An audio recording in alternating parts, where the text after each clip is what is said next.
میں اس وقت بنی گالا عمران خان صاحب کے باہر کھڑا ہوں، اور ابھی آتے ہوئے راستے میں ایک مارکیٹ میں رکا کسی کام سے. وہاں پہ میرے ارد گرد تقریباً 15-20-30 کے قریب لوگ کھڑے تھے. انہوں نے دیکھا کہ میڈیا کی گاڑی ہے تو مجھے کہتے ہیں آپ میڈیا سے ہیں، عمران خان کے گھر کی طرف جا رہے ہیں. میں کہ جی. کہتے ہیں آپ سے ریکویسٹ ہے کہ آپ میڈیا والے پلیز کچھ کریں، عمران خان صاحب کو واپس لے کریں.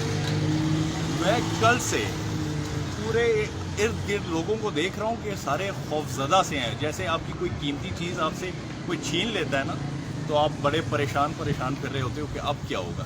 وہ حالت میں دیکھ رہا ہوں. یقین کریں کل رات کو جب فیصلہ ہوا اور اعلان ہوا کہ عمران خان صاحب اب وزیر اعظم نہیں رہے، اس کے بعد میں نے لوگوں کے چہروں کے اوپر ایک اداسی دیکھی ہے. اللہ کی قسم روزے کی حالت میں ہوں. میں اپنی ذاتی بات کر رہا ہوں کہ میں نے کل سحری نہیں کی. میں 4 بجے تک روڈوں پہ پھرتا رہا، ادھر ادھر مارکیٹوں میں پھرتا رہا. میرا دل اتنا جیسے میری کوئی قیمتی چیز مجھ سے کھو گئی ہے، اور وہ قیمتی چیز کیا ہے؟ وہ میرا پاکستان ہے جو کل کھو گیا مجھ سے. ٹھیک ہے، میں اس کی تلاش میں. ہر بندہ خوفزدہ سا ہے، ہر بندہ بوجھا سا ہے.